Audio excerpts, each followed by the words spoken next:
Nah, kaidah ini itu diambil dari hadis Nabi yang sudah sama-sama kita mampu. Apa bunyinya? Innama amalu binniyat. Ya, jadi segala sesuatu itu sangat tergantung pada niatnya. Seperti itu. Nah, misalkan ibu-ibu ya masuk waktu fajar, ya, terus kita sholat 2 rakaat, ya. Ada orang ketika masuk waktu fajar sholat 2 rakaat, nah itu sholatnya sholat apa? Dia mendapatkan pahala sholat apa? Hah? Sholat fajar. Terus lagi qobliyah subuh. Terus apa lagi? Ya. Jadi orang yang melaksanakan sholat 2 rakaat setelah masuk waktu fajar itu ada beberapa kemungkinan. Semua tergantung pada ya. Ada yang memang melaksanakan sholat sunnah fajar, ya kan? Ada juga orang yang langsung melaksanakan sholat subuh. Betul. Semua tergantung pada ya. Ada juga orang yang melaksanakan 2 rakaat sebagai sholat tahiyatul masjid. Nah, jadi semua tergantung kepada maka dari kaidah yang umum tadi, ya, dari kaidah umum yang tadi, al-umur bimaqasid dia, maka muncul kaidah turunannya. Ya, di antara kaidah turunannya itu apa?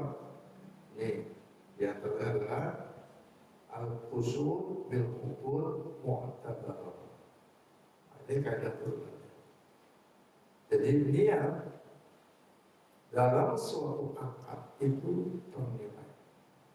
Jadi yang dinilai dalam suatu akad yang terkait dengan ini. Ini maksudnya apa? Kan? Maksudnya apa? Amal perbuatan manusia itu sesungguhnya terdiri dari ada amalan zahir yang nampak dan juga ada amalan batin yang tidak kelihatan. Amalan zahir itu berupa apa? Akal, ya, dan juga ucapan.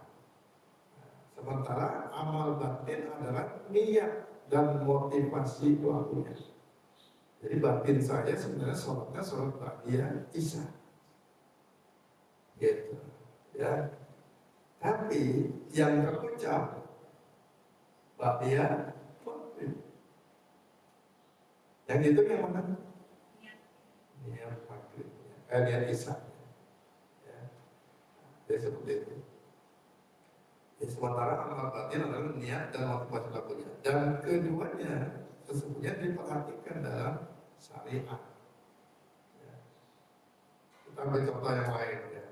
Misalnya, mohon maaf, biasanya nih kita kalau hari tasyrik di bulan Dzulhijjah itu, ya, bulan haji, kita suka motong kambing, ya, kambing. Nah, waktu kita motong kambing, itu kan ada pahalanya apa? Di hari tasyrik itu pahalanya apa? Bisa jadi pahalanya adalah korban, ya kan? Kita memotong hewan korban. Bisa jadi pahalanya adalah akikah, karena kebetulan misalnya kita niatnya akikah, anak kita baru lahir, ya, 7 hari sebelum hari tasyrik. Pas hari tasyrik kita ya potongkan hewan kambing. Nah itu dihitungnya sebagai korban atau akikah tergantung daripada niat orang yang memotong hewan tersebut. Kemudian contoh yang lain misalnya Ketika ada seseorang ini dalam kaitannya dengan bisnis muamalah, ya, ada seseorang memberikan uang 10 juta, katakanlah si A, memberikan uang 10 juta kepada si B, ya, memberikan uang 10 juta kepada si B. Karena B ini dia menjalankan satu bisnis, si A kasih duit kepada si B. Lalu pertanyaannya, kalau seandainya usaha yang dijalankan oleh si B ini mengalami keuntungan, apakah si A berhak untuk mendapatkan bagi hasil atau tidak? Berhak atau tidak? Berhak? Yakin? Alasannya gimana kok berhak? Ya, si A ngasih duit 10 juta kepada si B yang menjalankan satu usaha. Cuma ngasih aja. Ya kan? Apakah pada saat si B usahanya untung, lalu si A dapat bagian dari hasil usahanya B? Belum tentu. Ya kan? Jadi kita lihat kembali kepada pelajaran kita hari ini. Semua tergantung kepada niatnya. Ya, niatnya apa? Atau akadnya apa gitu kan? Jadi kalau memang akadnya dia, saya pinjamkan uang ini kepada Anda, ya. B, saya pinjamkan uang ini kepada Anda 10 juta, ya, untuk menjalankan usaha bisnis. Ya. Kira-kira si A dapat jatah keuntungan kan? Boleh dapat keuntungan kan? Boleh minta keuntungan dari sini? Boleh kan? Ya, apa? Tidak, Bu? Tidak boleh. Kenapa tidak boleh? Kenapa tidak boleh? Ingat pelajaran yang lalu yang pernah saya pernah berikan.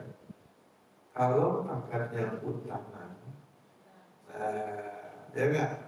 Boleh nggak ada kesepakatan untuk diberikan keuntungan? Tidak boleh. Kullu qardin darra manfaatan bahwa riba.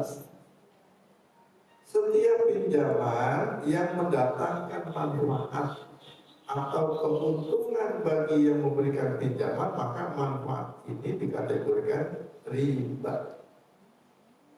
Ya, jadi kalau tadi si A ngasih duit kepada si B, itu akadnya adalah saya ngutangin Anda, minjemin duit saya kepada Anda. Maka si A nggak boleh minta keuntungan dari si B.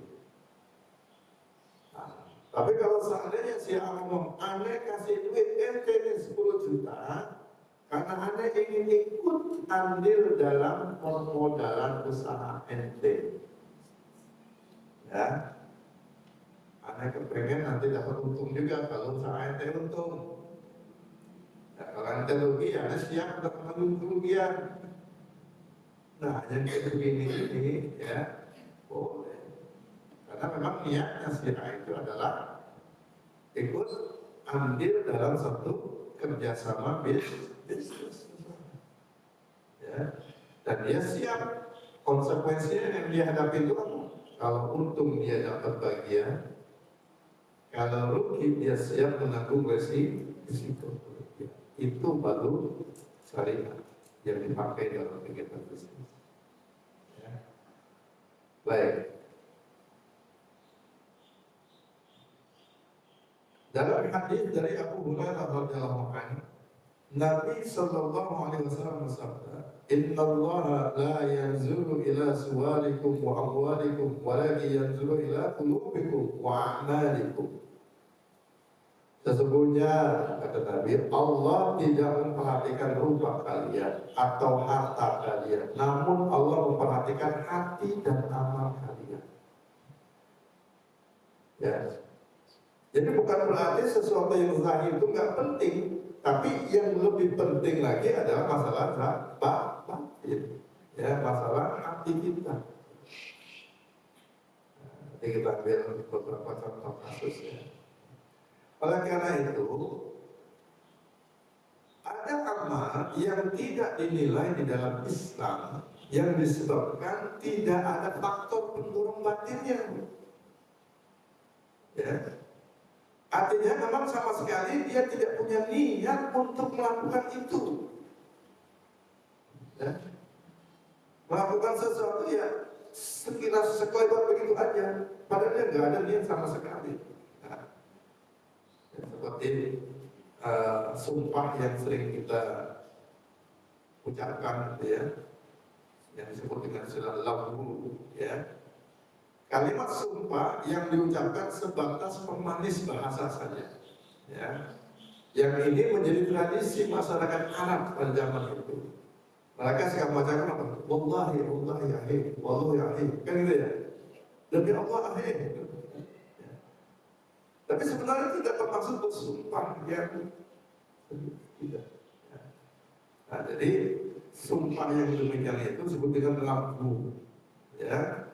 Dan sumpah semacam ini, ya, ini tidak dihitung sebagai suatu sumpah. Ya.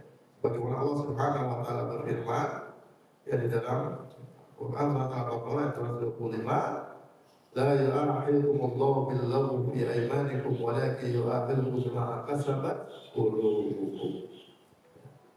Allah tidak menghukum kamu disebabkan sumpahmu yang tidak dimaksudkan untuk bersumpah. Ya, karena untuk kebiasaan ngomong, gitu kan. Tetapi Allah menghukum kamu disebabkan memang sumpahmu yang disengaja untuk bersumpah oleh hati. Jadi ayat ini sangat jelas, ya, berbicara tentang kalimat sumpah yang tidak dimaksudkan untuk bersumpah, yang disebut dengan lahu. Ibnu Qayyim menjelaskan terkait dengan ayat ini, apa kata beliau? Orang yang merenungi dalil-dalil syariah, ya, dia pasti akan menyimpulkan bahwa syariat itu tidak menilai lafaz yang tidak diniatkan. Ya, syariat itu tidak menilai lafaz yang tidak diniatkan oleh orang yang mengucapkannya. Namun dia disikapi seperti ucapan tanpa keinginan orang yang mengucapkannya. Sama seperti orang yang lagi tidur kan, tiba-tiba ngomong, dia lagi tidur ngomong, apa istilahnya? Ngigo, ya kan? Ya. Apakah orang yang ngigo dihukumi dalam Islam? Tidak. Dia mau ngomong apa kayak, ya, kagak dihukumi dalam Islam. Karena bukan itu yang diharapkan omongan itu. Apa seperti juga orang yang lupa, orang yang mabuk, ya, orang yang mabuk, sama dia mengucapkan apa aja yang dikeluarkan dari mulutnya dia. Padahal dia tidak bermaksud untuk mengucapkan itu, tidak bermaksud. Ya. Atau bisa juga orang yang bodoh, ya, orang yang bodoh, yang ucapannya itu, ya, ternyata sesungguhnya menyinggung perasaan orang lain, karena sebenarnya dia juga nggak tahu bahwasanya ucapan dia itu akan menyinggung perasaan orang lain. Karena kebodohannya, ya. Ada juga orang yang dipaksa untuk mengaku segala macam. Karena dipaksa, ya mau nggak mau, dia mengerjakan sesuatu yang sesungguhnya tidak ada dalam niatnya. Ya. Ada juga orang yang salah ngomong karena saking gembiranya. Ya, seperti yang pernah terjadi, ya, pada zaman Rasulullah juga dulu ada, ya, kasus, ya, kata Nabi ini, ya, kasusnya saya ceritakan. Jadi suatu ketika Nabi membuat suatu perumpamaan, ada orang yang kehilangan kontaknya di tengah padang pasir. Ya, sementara di ontak tersebut itu makanan dan minumannya, seluruh bekal yang dia miliki ada di situ, coba. Gimana kagak sedihnya itu?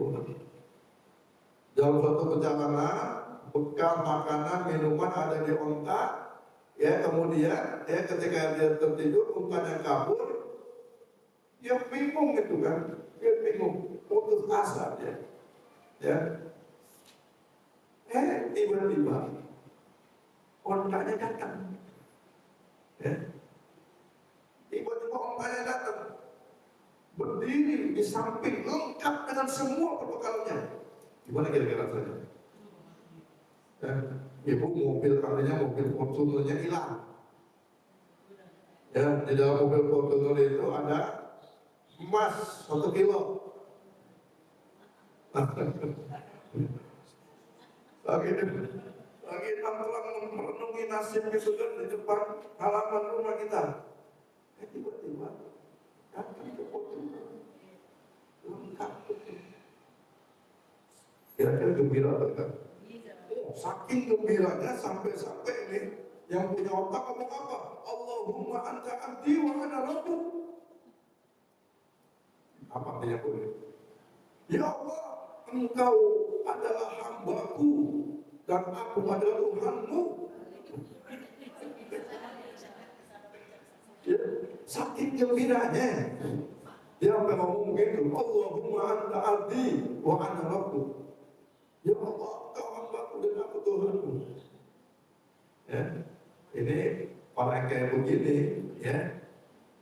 kalau dia sengaja ngomongnya, mutat kayak gini, mutat. Tapi karena dia kagak sengaja ngomong begini, maka Allah ampun. Gak ada kesalahan. Tidak dinilai omongan kayak begini.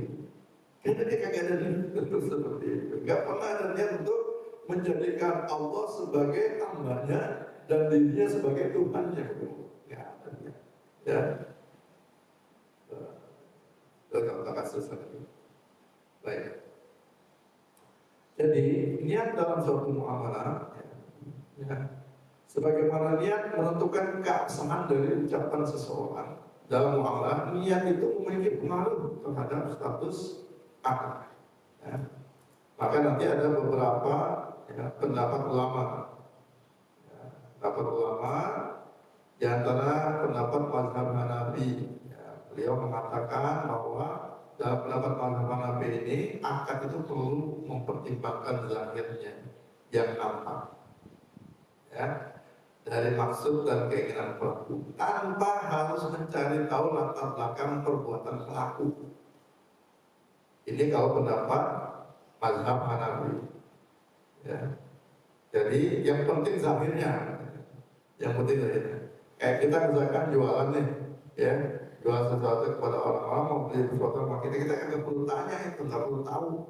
Ente beli ini buat apa? Nggak perlu tanya.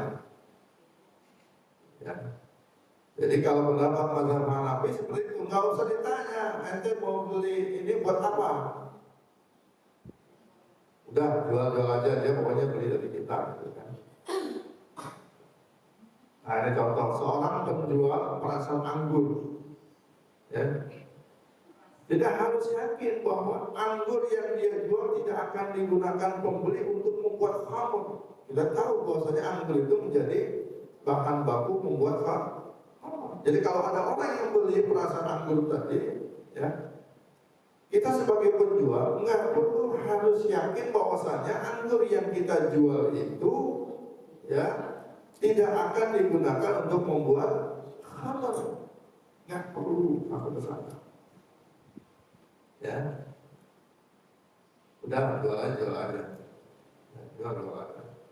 Karena hukum asal jual beli anggur itu adalah halal secara zatnya, dan bukan kewajiban penjual untuk mencari tahu maksud pembeli.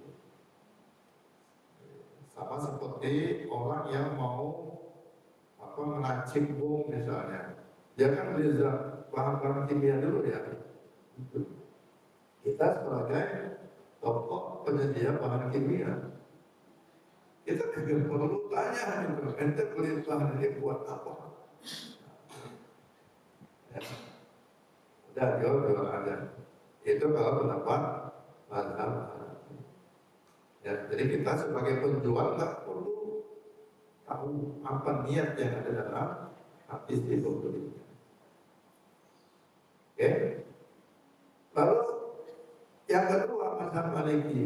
Dalam mazhab Maliki, dalam akad harus mengetahui tujuan pelaku. Itu begini nih, ya kan? Setiap ada pemberi kepalang sama kita tanya, buat apa? Buat apa ini? Kan? Repot juga kayak gitu. Jadi dalam prakteknya, jika kreditur tahu bahwa hadiah yang diberikan debitur adalah karena utangnya, maka hadiah ini tidak boleh diterima. Ini prakteknya dulu. Ya. Kenapa? Karena itu secara riba. Ya. Jadi misalkan nih, mohon maaf ya, kita sebagai kreditur itu adalah orang yang memberikan utangan, kreditur, ya, memberikan pinjaman kepada debitur, orang yang berhutang, ya. Lalu orang yang berhutang ini ngasih hadiah, ya, kepada kreditur, kepada kita yang hutangin, ya. Nah, maka kita perlu tanya, gitu kan? Kita perlu tanya.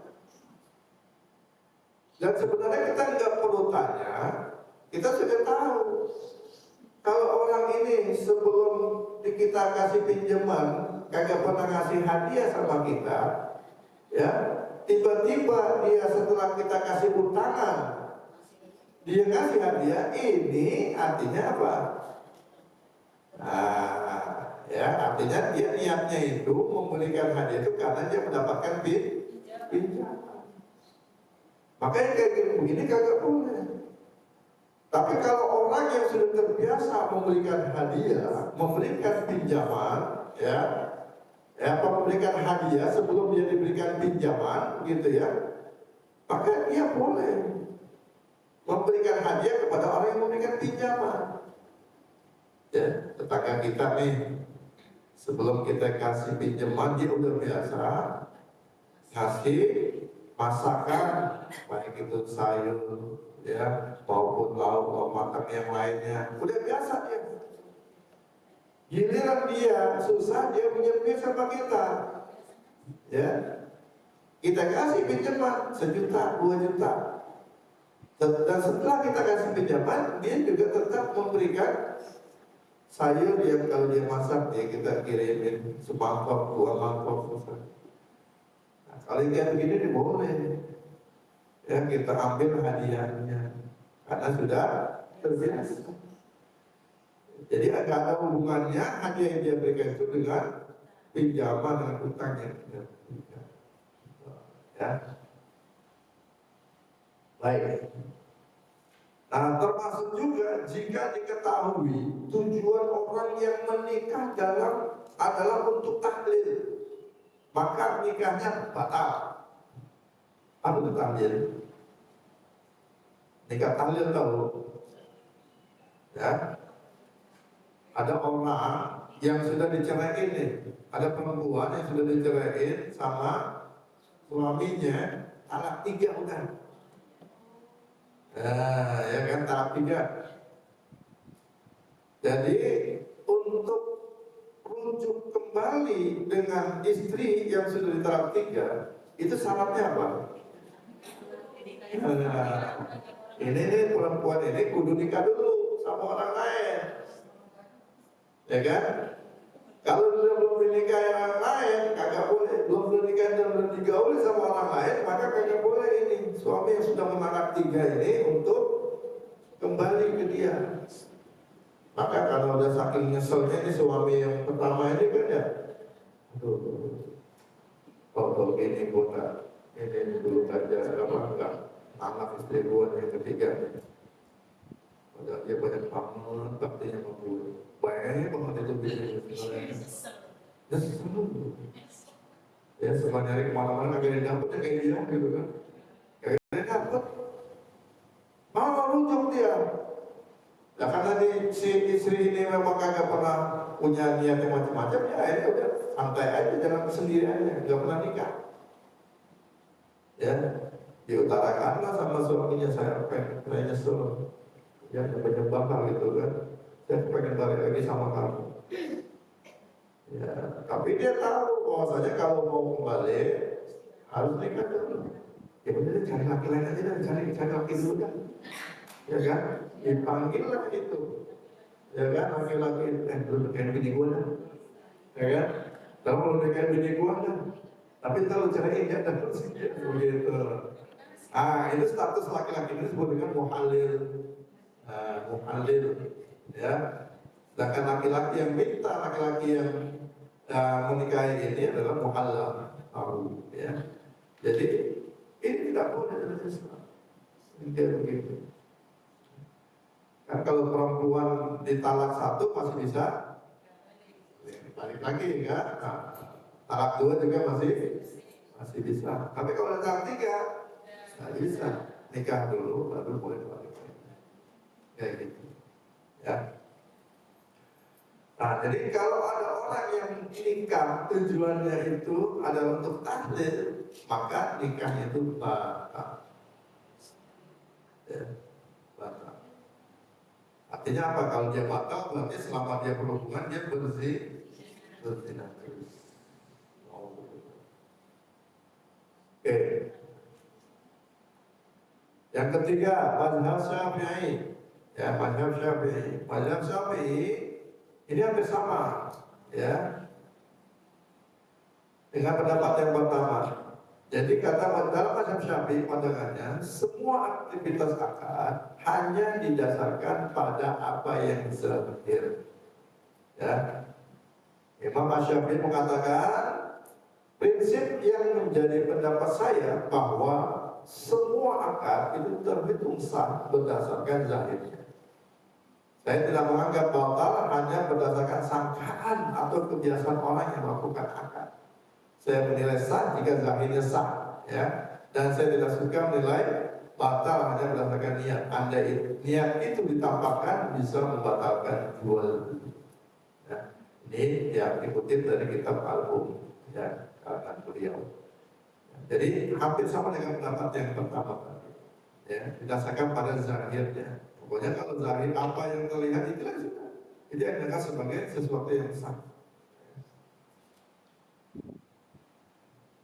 Karena itulah Imam Syafi'i membolehkan jual beli inah. Apa itu jual beli inah? Jual beli inah itu jual beli yang tujuannya adalah untuk ngakalin transaksi riba. Ya, jual beli yang tujuan untuk ngakalin transaksi riba. Saya jelaskan begini. Ini si A mau minjem duit kepada si B. Ya, A mau pinjam duit sama si B. Kata si A, aneh mau pinjam duit ente. Berapa ente mau pinjam duit? 10 juta. Nah si B ini tahu nih, kalau dia pinjam duit kepada si A, maka si B kagak boleh ngambil untung. Karena akadnya apa? Minjemin. Ya, nggak boleh kan untung ini. Karena si B udah ngaji, dia tahu kalau saya minjemin 10 juta, misalkan dipakai sama si A dalam waktu 1 tahun, saya nggak bisa dapat apa-apa. Duit saya mandek di si A, saya nggak bisa pakai, dan saya nggak dapat apa-apa. Karena kaidahnya kalau minjemin kagak boleh ada untung. Karena hakikat orang melakukan transaksi pinjamin itu adalah transaksi tabarruk, kebajikan, ingat pelajaran yang lalu, ya. Jadi karena kebajikan maka nggak boleh ada satu keuntungan yang kita dapatkan dari transaksi itu, ya. Karena hakikatnya dia tabarruk, ingin berbuat baik, ya, maka seyogianya orang yang ingin berbuat baik ada sesuatu yang dia korbankan. Termasuk uang yang dia pinjamkan itu dia korbankan. Dia korbankan apa? Dia kagak bisa pakai uang tersebut selama kurun waktu pinjamannya. Dipinjam 1 tahun, maka selama 1 tahun dia tidak bisa pakai. Padahal itu di dia, gitu kan. Nah, dia nggak bisa pakai. Ini pengorbanannya. Nah, karena pengorbanan inilah, ya, seseorang yang memberikan pinjaman itu dapat pahalanya gede. Sama seperti sedekah separuh dari yang dia pinjamkan. Itu rahasianya. Kenapa kita, ya, kalau pinjam itu kagak boleh dapat untung, ya, untung dalam peminjaman berbentuk riba. Nah si B ini tahu, saya punya minus 10 juta, saya nggak bisa tutup. Maka dia coba, dia akali. Ini aja dah kata si B. Saya punya motor nih, ya. Saya jual ke Anda dengan harga kredit 12 juta. Oke. Tapi setelah motor itu ya ente terima, ya saya beli lagi dari ente dengan harga 10 juta cash. Bisa dipahami? Bingung? Ulang ya. Nih si B ya tadinya kan mau minjemin, tapi karena minjemin kagak ada untungnya gitu kan, dia kagak mau, ya kan? Akhirnya dia lihat ini di sampingnya kan dia punya motor, dia ingat dia punya motor, gitu kan? Gini aja dah, aneh jual dulu motor aneh ke ente ya, 12 juta kredit ya, utang, ya 1 tahun nggak apa-apa. Saya jual dulu, tapi ntar aneh beli lagi dari ente, cash 10 juta. Akhirnya apa yang terjadi? Saat transaksi itu disetujui, maka saat itu A punya hutang 12 juta dan A ada punya duit 10 juta. Betul? B motornya dia tetap miliki dan dia punya tagihan 12 juta. Padahal dia cuma ngasih duit 10 juta. Nah, ini namanya ngakalin. Kalau dia langsung ngasih pinjam 10 juta, terus ditagih 12 juta, itu namanya riba, kagak boleh. Makanya diakalin dengan akal apa? Jual beli. Udah deh, ini ada motor, kita jadikan sebagai apa, jual belinya aja. Masih langsung. Nah, yang kayak begini, kalau dilihat dari apa yang dilakukan oleh B ini, jual beli kreditnya itu sebenarnya jual beli kredit yang sesuai syariah. Betul kagak? Sesuai syariah. Kenapa sesuai syariah? Saya ingin jelaskan. Pertama, ciri-ciri jual beli kredit yang sesuai syariah. Yang melakukan akad hanya 2 pihak, pembeli dan penjual. Kalau kredit yang riba pasti ada 3 pihak, pembeli, penjual, ada bank atau leasing. Betul? Itu yang riba, kredit yang riba. Kalau yang syariah hanya 2 pihak, pembeli dan penjual. Nah ini A dan B, berarti hanya 2 pihak, sesuai syariah. Ya. Terus yang kedua, harga yang disepakati ya itu hanya satu, yaitu harga yang 12 juta. Meskipun kalau cash misalkan harga 10 juta, kredit harga 12 juta, tapi yang disepakati dalam jual beli itu hanya satu, yaitu harga 12 juta. Dan harga itu tidak bertambah sekalipun si pembeli dia nunggak bayarnya.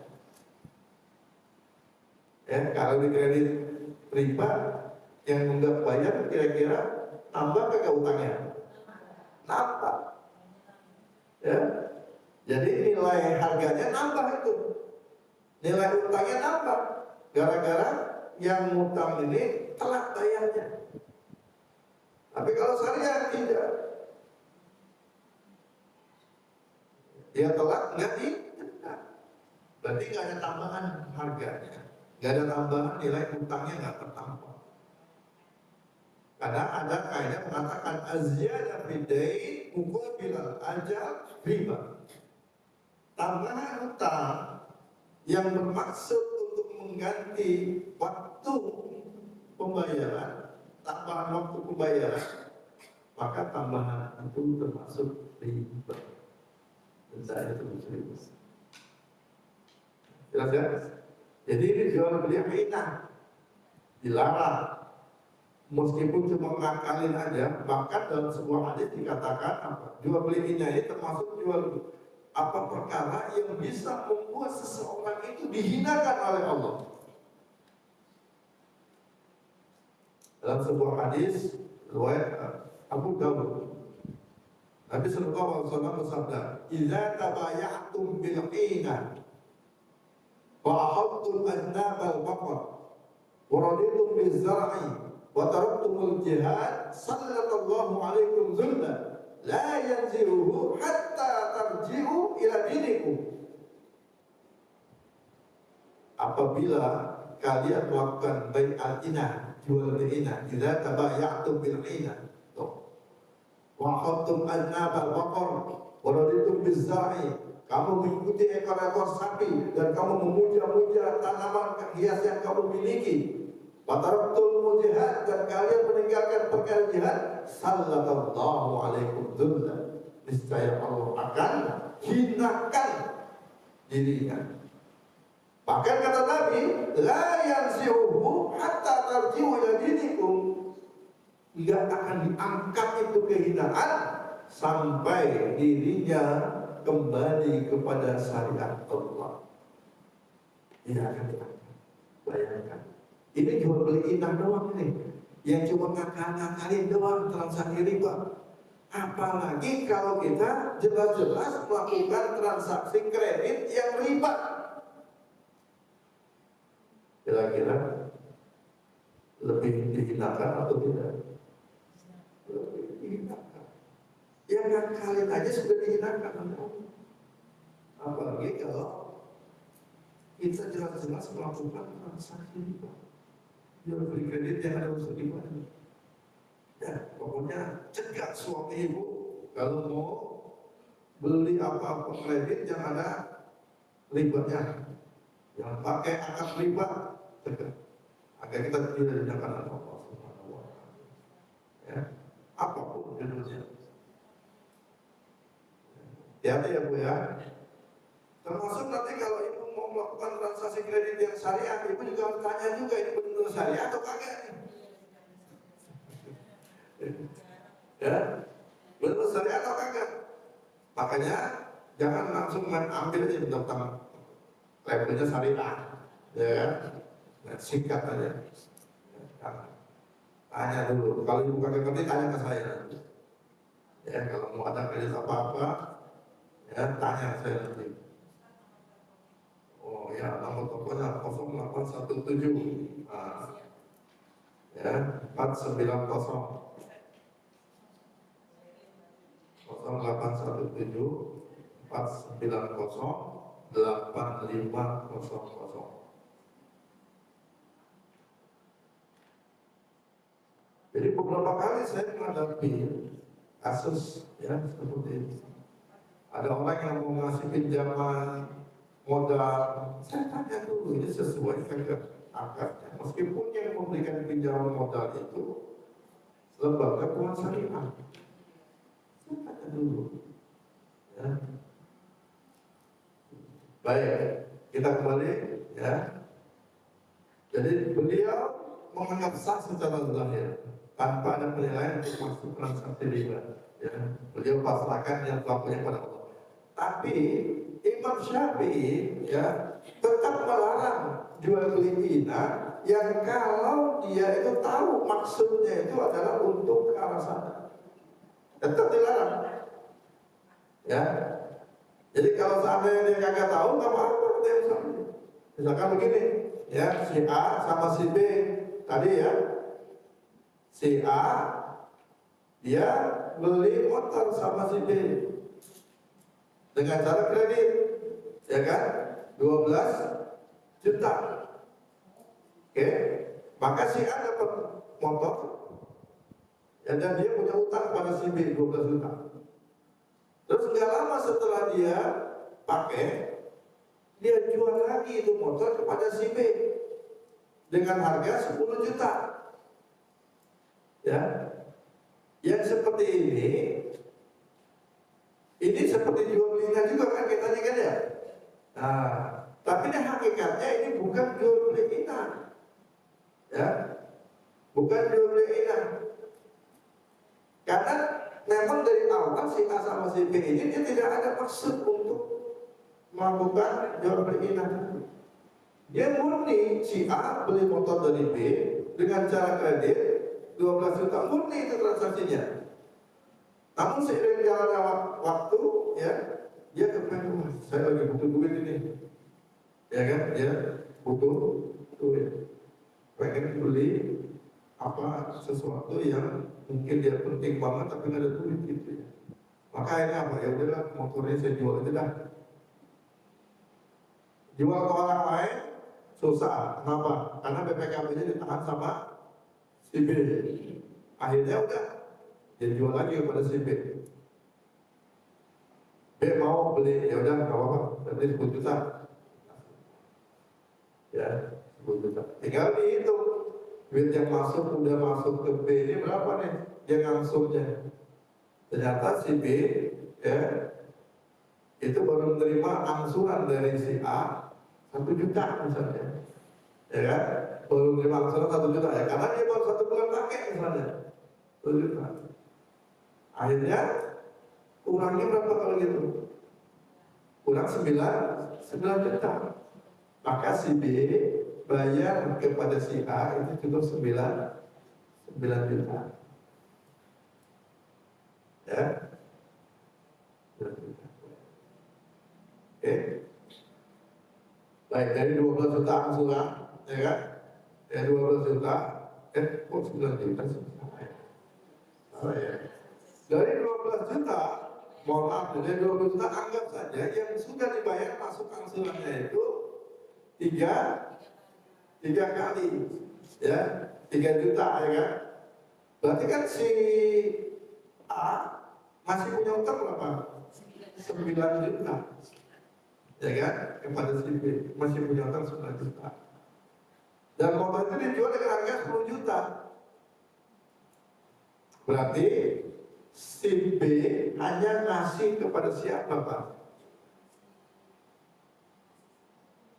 Berapa? Sejuta. Ya, paham kan ya? Paham kan? Jadi kredit saya seperti itu. Saya kan yang bisa jalankan seperti itu. Ya ada, saya punya customer, gitu kan? Dia beli motor misalnya kredit 12 juta. Oke? Kemudian di tengah jalan, dia nggak sanggup untuk melanjutkan pembayaran angsurannya. Maka saya hitunglah berapa uang yang sudah masuk ke saya.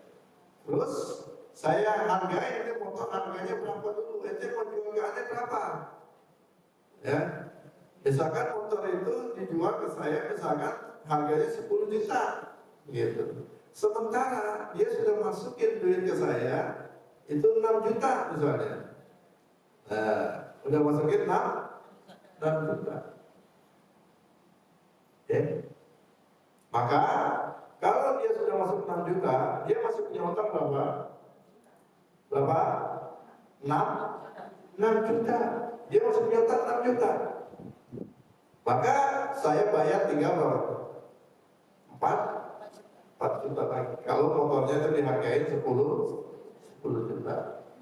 Gitu. Karena dia masih punya utang 6 juta. Saya cuma nambahin 4 juta. Gitu. Saya nggak perlu bayar 10 juta lagi. Jelas ya? Nah. Oke. Yang keempat, mazhab Hambali. Mazhab Hambali. Mazhab Hambali dia mengatakan dalam hukum itu dalam setiap akad harus melihat latar belakang pelakunya. Harus melihat latar belakang pelaku. Ibnu Qayyim menjelaskan, ya, kaidah dalam syariat yang tidak boleh ditiadakan bahwa tujuan dan keyakinan itu ternilai dalam aktivitas muamalah dan transaksi. Ya. Maksud niat dan keyakinan itu menentukan status halal dan haram, sah dan tidak sahnya, dinilai taat atau maksiat. Ya, itu semua ditentukan oleh maksud, niat dan keyakinan seseorang dalam melakukan suatu aktivitas muamalah. Ya. Oke, saya ambil contoh kasus yang lain. Ya, tadi jual beli inang, ya kan? Contoh kasus yang lain. Implementasinya dalam MLM misalnya. Ada bisnis MLM, multi level marketing. Oke. Siapa yang sudah pernah ikut kalian? Ada. Coba kita analisa MLM ini. Ini termasuk kira-kira antara yang dilakukan dengan niatnya itu sama atau tidak. MLM itu biasanya orang kalau mau ikut bisnis MLM itu dimintai uang dulu atau tidak? Dimintai uang? Dimintai uang. Ya, meskipun hanya sekitar 100-200 ribu misalnya, pasti dimintai uang dulu. Oke? Nggak ada MLM yang kagak dimintai duit. Ada? Ada nggak MLM yang tidak ada syarat untuk menyetorkan uang di depan untuk jadi apa? Ada? Tidak? Selama ini sepanjang ini saya belum pernah tahu. Ya. Ada ya, kasih uang dulu sekian.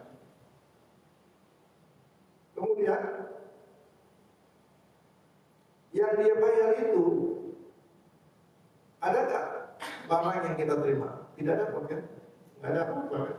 Cuma hasil dari gitu aja nggak ada barang yang kita terima. Meskipun sekarang ada juga orang yang ikut MLM itu dikasih duit, dia dikasih produk. Nanti pembahasannya adalah pembahasan yang khusus lagi.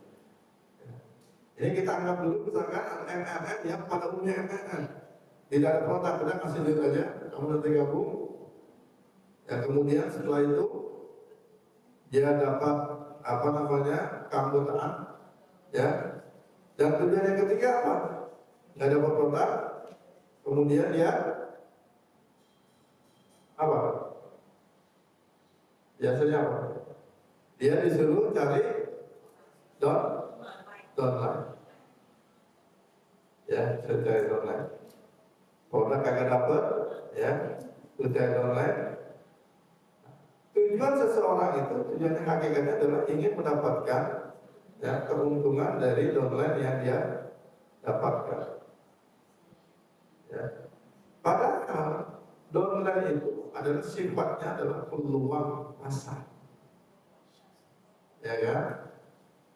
Maka karakter yang berikutnya, posisi downline ya itu cenderung dia tingkat kerugiannya lebih besar daripada posisi upline. Maka sampai suatu saat nanti ya itu akan sampai pada titik kejenuhan, di mana orang-orang yang ada di bawah itu sudah tidak bisa lagi mendapatkan downline. Akhirnya yang untung apa? Yang di atas yang membuat utama. Ya. Nah makanya kasus MLM ini ya ini ulama mengharapkan model Ponzi semacam ini diharapkan ulama. Ya, ya skema Ponzi namanya. Ya, Ponzi. Ini tak boleh kayak begini. Lanjutnya nanti kalau ada produk yang sebagainya. Nah kalau ada produk pun itu tidak ada dipermasalahkan. Kenapa? Karena hakikatnya dia membeli uang itu bukan untuk membeli produk sebenarnya. Tujuan utamanya apa? Mendapatkan bonus kalau dia dapat downline. Produk itu cuma sekedar ini doang, sebagai ecek-ecek doang itu, pura-pura doang, formalitas doang. Ya. Padahal dia nggak ada tujuan membeli produk itu, nggak ada tujuan. Yang penting gue bisa dapat downline, dapat bonus, kayak gitu. Ya. Artinya apa? Niat dia membeli produk itu sebenarnya bukan dia membeli, ya kan, mencari manfaat dari produk tersebut. Tapi apa? Niatnya hanya untuk mendapatkan downline, upah bonus dari downline dia. Bukan produk kaget tambahannya. Maka jual yang semacam ini yang tidak, yang nggak bisa. Ya, karena niatnya beda, ya. Niatnya beda. Ya, ini. Ya.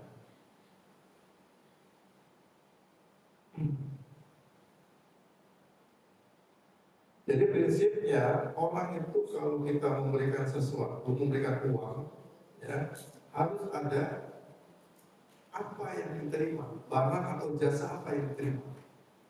Ada iwan, ada muawwad. Ya, iwan itu uang yang kita berikan dan kita harus pastikan muawwadnya apa. Kalau kita MLM, ya itu kan mungkin saya tanya, gimana mekanismenya?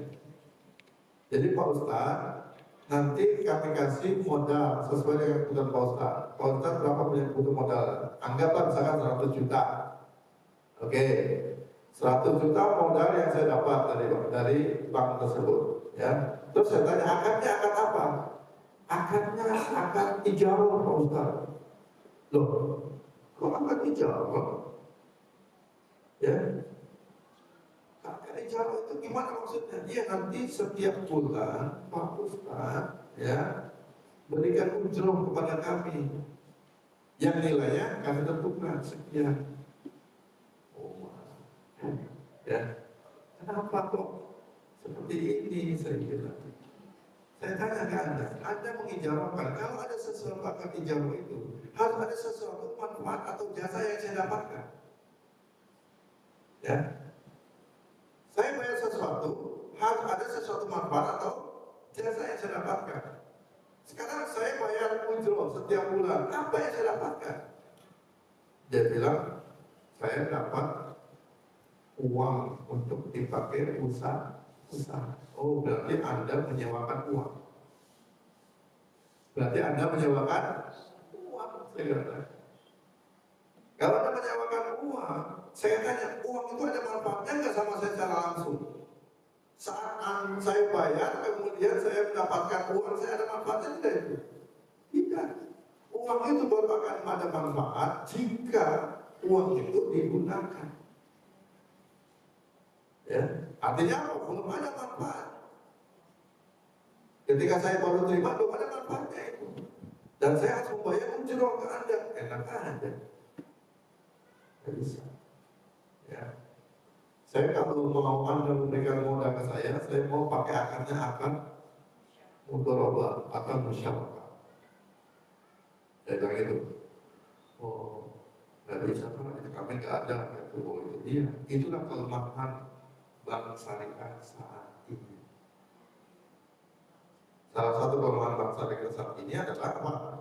Mereka dalam melakukan penyaluran dana kepada nasabah-nasabah, ya, itu cenderung menggunakannya bukan akad atau musyawarah. Dia pakai akadnya tadi ijarah, kemudian akad murabahah. Ya, itu yang paling sering dipakai. Ya. Jadi saya katakan, mohon maaf meskipun saya butuh modal, tapi saya nggak bisa menerima tawaran. Saya bilang gitu. Akhirnya ya sudah, tolong Anda sampaikan ke atasan Anda, saya katakan, tolong dikaji ulang ini skema ijarah yang mudah seperti ini. Jadi dari sekian banyak pendapat, maka pendapat Hambali itu lebih mendekati karena terdapat beberapa dalil yang menunjukkan pengaruh niat dalam menentukan keabsahan muamalah. Di antaranya apa? Nah, di sini hadis dari Abu Hurairah radhiyallahu anhu, Nabi sallallahu alaihi wasallam bersabda, "Man akhadha amwalan nas yuridu adaha adalahu anhu wa man akhadha yuridu itlafaha atlafahu." Ya, siapa orang yang membawa harta orang lain untuk dia kembalikan, artinya dia minjem. Ya, dia minjem. Siapa orang yang minjem duit kepada orang lain untuk dia kembalikan, ya, utang, maka Allah akan membantunya untuk mengembalikannya. Jadi kalau ada orang ngutang itu harus punya niat mau mengembalikan. Ya, jangan pernah kita ngutang nggak punya niat untuk mengembalikan. Dengan kita berniat mau mengembalikan, maka Allah akan bantu kita untuk mengembalikannya. Ya, dan barang siapa yang berhutang, ya, untuk dia habiskan, tidak untuk niat dikembalikan, maka Allah akan menghilangkannya. Ya, artinya Allah akan persulit untuk bisa membayarnya. Ya, itu syaratnya. Artinya ini kembali niat seseorang. Orang utang, niatnya itu dia mau membayarkan atau tidak. Itu. Dalam riwayat lain dari Suhaib Al-Ghaib, ya Nabi Sallallahu Alaihi Wasallam bersabda, siapapun yang berhutang dan dia berniat untuk tidak mengembalikannya, maka ketika mati nanti dia akan ketemu Allah sebagai pencuri.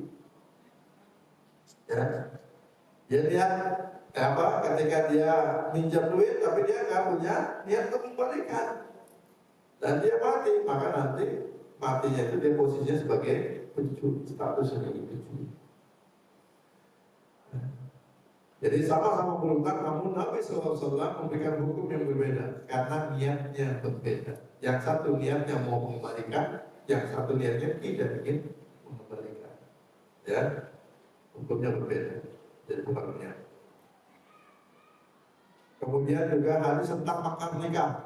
Nah ini dari Suhaib bin Sinan radhiyallahu anhu bersabda, lelaki yang memberi mahar istrinya sementara Allah tahu dia tidak ingin memberikan mahar itu, lalu dia tipu istrinya atas nama Allah dan melakukan hubungan dengan ucapan yang batil, maka dia akan bertemu Allah pada hari kiamat dalam keadaan sebagai pezina. Laki-laki nikahin perempuan, ya, ngasih mahal, tapi dia punya niatnya bukan ngasih dengan sukarela, bukan, tapi dia cuma ingin minjemin doang. Artinya mahal itu hakikatnya masih punya dia. Itu matinya nanti, ya, dia posisinya sebagai pezina. Ya, karena niat dari seorang laki-laki yang memberikan mahar tadi, harusnya kan mahar itu sebagai suatu hadiah.